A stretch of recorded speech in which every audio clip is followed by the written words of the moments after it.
नमस्ते दर्शक मित्रों, आप सभी लोगों का स्वागत है मेरे यूट्यूबिंग चैनल पे। आशा करता हूँ कि आप सब लोग स्वस्थ होंगे। आज का ये मेरा जो वीडियो है, ये गीता विमर्श सीरीज का तीसरा वीडियो है। इससे पहले के दो वीडियो मैंने अपने चैनल पर अपलोड कर दिए हैं। अगर आप लोगों ने वो दो वीडियो नहीं देखे तो पहले वो दो वीडियो देखिएगा, बाद में आज का वीडियो देखिएगा, ताकि आप अच्छे से समझ सके। कल के वीडियो में साथी मित्रों मैंने बात की थी कि अर्जुन, जो कि अपने स्नेही जनों के साथ युद्ध करने के विचार से निराश हो चुका है, उसको जागृत करने के लिए भगवान श्री कृष्ण जीवन का वास्तविक ज्ञान देते हैं।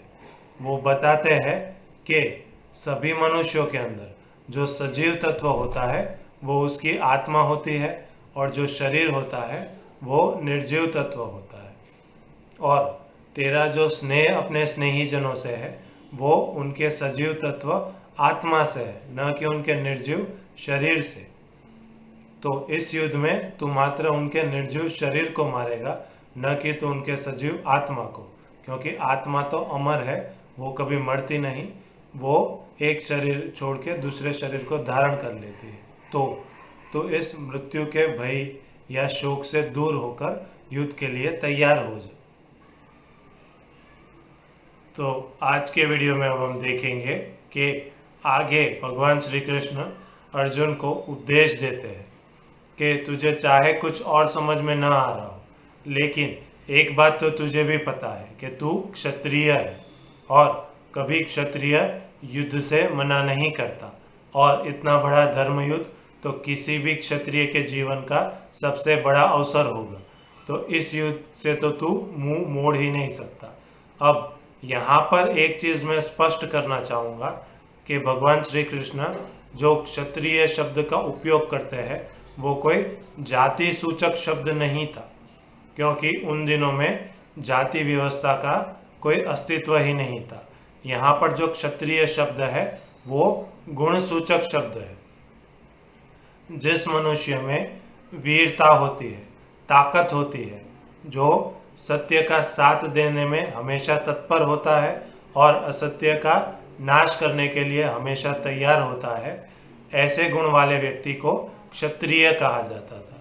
तो यहाँ पर श्री कृष्ण भगवान अर्जुन के गुण के आधार पर उसे क्षत्रिय शब्द से संबोधित कर रहे हैं। तो वे कह रहे हैं कि तू और कुछ न सोच, मात्र अपने क्षत्रिय धर्म का जो कर्तव्य है उसके बारे में विचार कर और अपने कर्तव्य का निर्वहन कर। यहाँ पर आगे भगवान श्री कृष्ण कहते हैं कि जो मनुष्य सुख दुख, जय पराजय, हानि लाभ, इन सभी द्वंद्वों को भूलकर पूर्ण निष्ठा से मात्र अपने कर्तव्य कर्म को करता है, वही मनुष्य उत्तम कार्य करता है।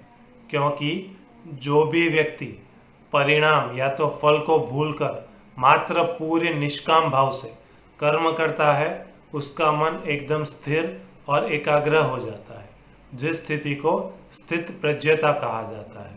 और जिस मनुष्य का मन स्थित प्रज्ञ हो जाता है वो सभी बंधनों से मुक्त हो जाता है और मोक्ष को प्राप्त करता है।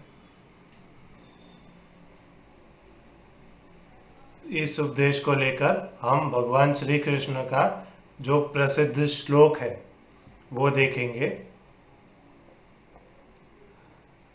जो श्लोक है, कर्मण्येवाधिकारस्ते मा फलेषु कदाचन मा कर्मफल हेतुर्भुर्मा ते संगोऽस्त्व कर्मणि, जिसका भावार्थ होता है कि तेरा मात्र कर्म में अधिकार है, फल में कदापि नहीं। तो फल की चिंता किए बगैर पूर्ण कर्तव्य भाव से अपने कर्म को किए जा। तो आज के उपदेश का यदि हम सार देखें तो मनुष्य जीवन का एक लक्ष्य अवश्य होना चाहिए, और उस लक्ष्य को प्राप्त करने के लिए हमें कर्म भी करना पड़ता है। लेकिन जब हम कर्म करते हैं उस समय हमें फल की चिंता कभी भी नहीं करनी चाहिए।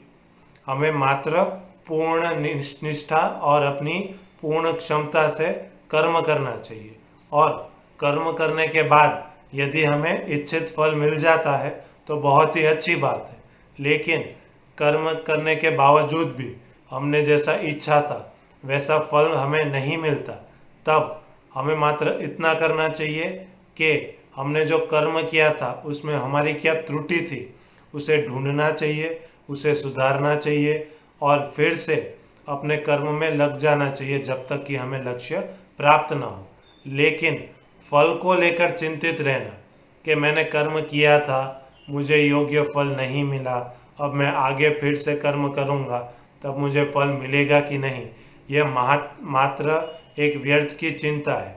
उसमें मात्र हमारी ऊर्जा व्यय होगी, उससे हमें कुछ फायदा नहीं होगा।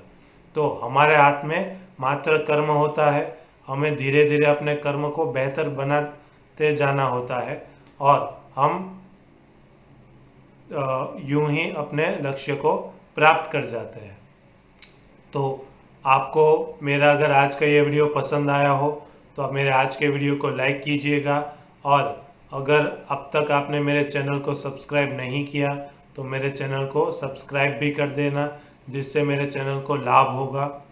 और इसी तरीके से मेरे साथ बने रहिएगा। और यदि आपका कोई प्रश्न या सुझाव हो तो आप मुझे नीचे कमेंट बॉक्स में वो सुझाव दे सकते हैं और कुछ प्रश्न हो तो प्रश्न भी पूछ सकते हैं। नमस्ते।